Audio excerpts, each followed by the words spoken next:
Bonjour et bienvenue dans cette nouvelle vidéo.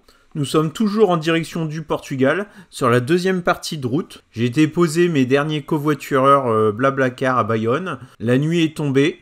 Je suis un petit peu en retard sur mon planning. Je pensais faire vite en passant au drive de McDo à Bayonne et je pense que je suis tombé sur le pire drive de France. J'y suis resté bloqué quasiment 45 minutes et comble de l'histoire, il y avait un autre McDo juste à côté de la charge. Donc c'est un petit peu la double peine.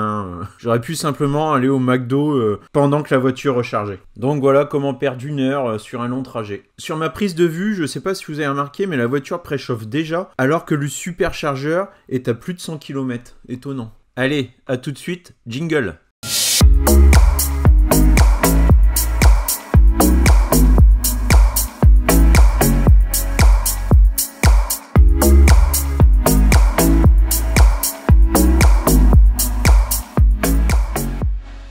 Nous voici arrivés à notre premier superchargeur espagnol. Bon, bah finalement c'est exactement comme en France. Je n'ai pas vraiment vu le temps passer, il est déjà 2 h du matin.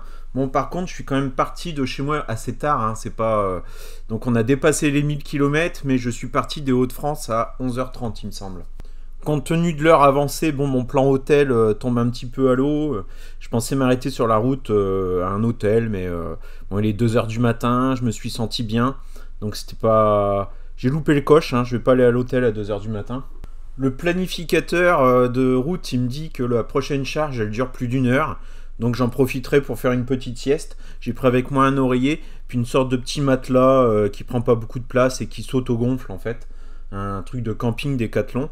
Je fous ça dans le coffre, je déplace les valises sur le côté, je me laisse une place dans le coffre. Bon, ça fait un peu pouilleux quand même, le mec il a une Tesla et finalement il va dormir dans son coffre. C'est vraiment parce que je suis seul et puis j'ai pas envie de trop perdre de temps et en plus je parle pas espagnol. Bon, j'ai fait espagnol au collège, mais pendant 2 ans, ça remonte un petit peu. Je suis pas sûr de... J'ai une petite appréhension à me débrouiller, à débarquer à un hôtel à 2 h 30 du matin. Bon, déjà, certainement que j'aurai porte close. Et j'ai tellement vu de vidéos de youtubeurs qui s'installaient dans la voiture pour y passer la nuit. Alors, pourquoi pas moi, j'ai essayé. Justement, j'arrive au superchargeur suivant. Alors, je passe la voiture en mode camping. Et puis, je vais essayer de me reposer un petit peu. Je me mets un réveil au bout d'1 heure pour ne pas rester sur le superchargeur. Bien que j'ai... Il y a pas mal de stèles et il n'y a qu'une seule voiture qui recharge. Ça ne devrait pas trop poser de problème. Alors, mon petit retour d'expérience sur cet essai de repos en voiture, très honnêtement, c'est pas terrible.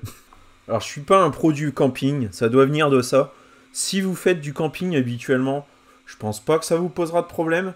Par contre, de mon côté, déjà l'écran, il est pas simple à éteindre. Alors là, si vous avez une astuce autre que couper l'alimentation du véhicule, je suis bien preneur. Mais quand on reste à l'intérieur du véhicule, l'écran reste tout le temps allumé. Donc ça engendre un petit désagrément, surtout si la voiture est en train de charger. Et puis il y a du bruit, quoi. La ventilation, elle fait du bruit. Le chargeur, il fait du bruit. Bon, je suis peut-être une chochotte, mais tout ça fait que j'étais peut-être pas non plus assez fatigué, je sais pas. Mais je n'ai fait que somnoler, j'ai pas réussi à dormir. Et du coup, assez rapidement, j'ai décidé de reprendre la route, puisque j'étais pas HS, sinon je me serais endormi. Donc finalement, je repars même avant la fin de recharge. La voiture voulait absolument que je recharge jusqu'à 100%. Je me suis arrêté 40 minutes et non pas 55 minutes comme elle le prédisait. La voiture est très très pessimiste. Là, vous pouvez voir que j'arrive quand même, si je continue maintenant, au prochain superchargeur avec 6% de batterie. Alors que de son côté, elle aimerait vraiment que je sois à 100%. Assez étonnant, elle se prend quand même une belle marge. Bon, ça se comprend aussi, il faudrait pas qu'à l'approche du prochain superchargeur, je loupe la sortie, que l'autoroute me fasse un détour de 30 km pour récupérer la prochaine. Il faut quand même avouer qu'en fin de batterie, c'est le type d'erreur qui est peu souhaitable en mode électrique et qui est plus facilement rattrapable en thermique. Donc le prochain superchargeur à 233 km, c'est un bon petit run d'autoroute quand même en SR+. Et je pars avec 98% de batterie. Donc on est presque full. Autre élément à noter, Donc bah, il fait nuit, bon les feux c'est pas ça qui va consommer beaucoup d'énergie, mais il fait 6 degrés seulement. Je suis full chargé, hein. Y a pas mal de... J'ai toutes les affaires de la famille en fait, même si je suis seul au volant. Le coffre avant, le coffre arrière, ils sont quasi full. Donc j'en suis à plus de 1200 km parcourus, une moyenne de 167 Wh par kilomètre, donc quasiment que de l'autoroutier. Donc la vitesse limite elle est à 120 km/h sur l'autoroute en Espagne. Par contre, j'ai encore ce préconditionnement de la batterie qui se met en route, alors qu'il me reste plus de 150 km à faire. Et je suis quand même à 120, donc la batterie, elle devrait être chaude. Sachant qu'en plus, je viens de me faire une supercharge, il y a de ça moins de 100 km. Donc c'est assez étonnant. Et assez étonnant parce qu'en plus, ça surconsomme. Hein, ça engendre une consommation qui est pas anodine, je pense. Donc ça me perturbe un petit peu, cette batterie LFP sur ce point-là. Je l'ai pas du tout avec... c'est un comportement que je découvre en fait. Je l'ai pas du tout avec mon US. Donc elle marche bien la voiture, mais je pense qu'elle surconsomme sur les longs trajets en mettant son préconditionnement en route vachement tôt quand même.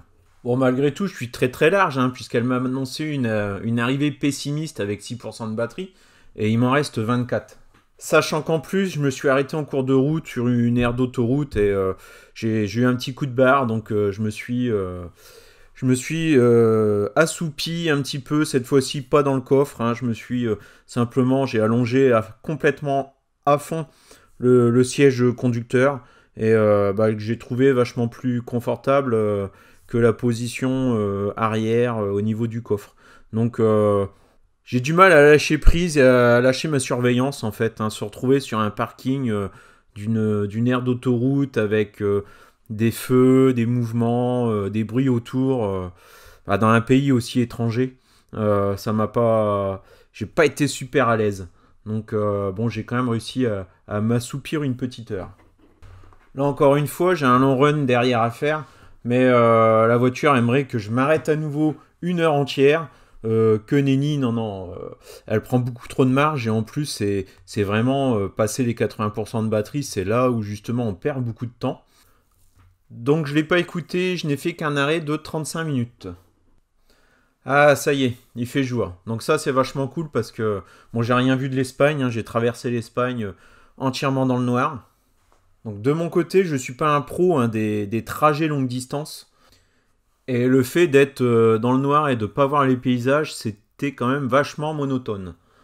Par contre, la voiture, elle nous oblige à nous arrêter régulièrement pour effectuer des points charge.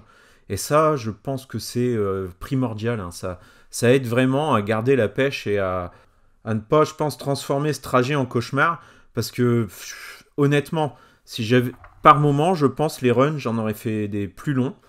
Si j'étais en thermique ou bien même en électrique avec plus d'autonomie, peut-être que je me serais dit, je m'arrêterai, allez, on pousse encore une heure, puis encore une demi-heure, et au final on puise dans ses réserves, et les arrêts sont plus assez costauds, hein, pour pouvoir régénérer ce manque d'énergie. Et finalement, ce qu'on entend souvent, le slogan à la télé, une pause toutes les 2 heures, c'est nécessaire, c'est réellement nécessaire, même si on ne le ressent pas forcément. Bon, en attendant, ce qui est cool, c'est qu'on avance, on avance quand même. La moyenne est maintenant, elle a toujours été à peu près à 160, 168 Wh par kilomètre. Et puis, on a dépassé les 1600 km aussi. Donc voilà, hein, même en SR+, vous pouvez quand même parcourir pas mal de chemins sans trop de contraintes. Hein. Alors tout ça, c'est pas grâce, ce n'est pas que grâce au véhicule. Bon, ok, il consomme quand même, il a une consommation relativement faible par rapport à un SUV, ça c'est clair. Hein. Des 16 kWh au 100, ça vous n'allez pas le retrouver sur beaucoup de véhicules électriques dans un mode autoroutier. Et puis, ce qui fait le tout, hein, c'est le réseau de supercharge Tesla. Voilà. Donc là, il n'y a pas photo. Hein. Sans ce réseau, ça aurait été compliqué et vite casse-tête de faire ce type de trajet. Bon, justement, en parlant du réseau, dernière recharge, on est au Portugal. Enfin, dernière recharge du trajet aller, parce que là, c'est pas fini. Donc là, on s'arrête quelques jours à Porto, je récupère ma femme et mes enfants le soir même à l'aéroport. Donc là, j'ai négocié pour avoir les clés du Airbnb un petit peu plus tôt que le 15h qui était prévu. Surtout que je suis 1 heure en avance par rapport à ce que le GPS me prévoyait. Donc il est à peine 10h alors que le GPS me prévoyait une arrivée à 11h, mais j'ai encore un petit peu de route. Et dans sa prévision, il n'a pas tenu compte de l'heure de décalage qu'il y a entre mon point de départ et l'arrivée. Donc c'est con, j'aurais peut-être pu essayer d'avoir les clés du Airbnb 1 heure plus tôt. Mais c'est pas grave, je vais en profiter pour faire une charge full à 100%. Puisque à mon grand étonnement, il n'y a pas de superchargeur à proximité de Porto. Donc là, c'est mon dernier superchargeur. Ensuite, j'en ai plus. Et comme je reste 4 jours à Porto, je vais voir comment je vais faire ça. Je vous le montrerai dans la prochaine vidéo. Mais pas de charge à Porto, pas de superchargeur à proximité de Porto. Porto, c'est une ville immense et très très étonnant. Par contre, le superchargeur où je suis là, il est pas mal du tout. L'environnement est vraiment bien. C'est vert, on respire, on est en haut d'une petite montagne. Il y a un hôtel en bois un petit peu plus loin avec d'autres chargeurs, charge lente. D'ailleurs, pour ceux qui étaient matinaux, je vous avais fait un petit live en arrivant à ce superchargeur. J'en ai profité pour sortir mon drone aussi et vous ramener quelques images, mais malheureusement, j'ai pas enregistré. Donc j'ai gardé 2 petites séquences de rien du tout que j'ai récupérées de mon téléphone. Mais c'est dommage parce qu'il y avait une belle lumière, etc. Et c'est raté, c'est raté. Et en plus, j'ai rencontré un Hollandais qui est venu me parler, qui s'est intéressé au drone, qui a demandé est-ce que je lui envoie les images. Il m'a écrit son adresse mail sur un petit bout de papier. Et son adresse mail, déjà, elle est fausse. Et de toute façon, je n'ai pas enregistré. C'est peut-être après toutes ces heures de route. J'ai oublié d'appuyer sur le bouton enregistrer du drone. Voilà. Mais j'y suis repassé quelques jours plus tard. Vous avez vu, il y avait un petit endroit enfoncé, là, un petit affaissement de terrain au niveau d'une stèle. Et, du coup, elle était inaccessible. Et quelques jours ensuite, les réparations ont été effectuées. La stèle était disponible. Bon, je suis tout seul au niveau du superchargeur. Au Portugal, j'ai pas rencontré grand monde au superchargeur. Et là, donc, on est sur un coucher de soleil et non pas un lever de soleil. Allez, je vous laisse sur ces petites images.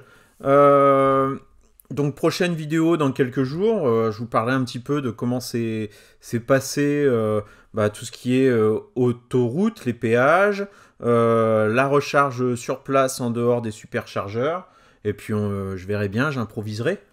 Je sais jamais de toute façon ce que je vais vous raconter lorsque je fais mes petits montages vidéo. Bon, en fin de séquence, vous verrez, comme j'étais un petit peu en avance sur mon horaire Airbnb, je suis allé à la plage. J'étais pas le seul touriste, je suis pas le premier à arriver sur les lieux. Donc c'était plutôt bondé.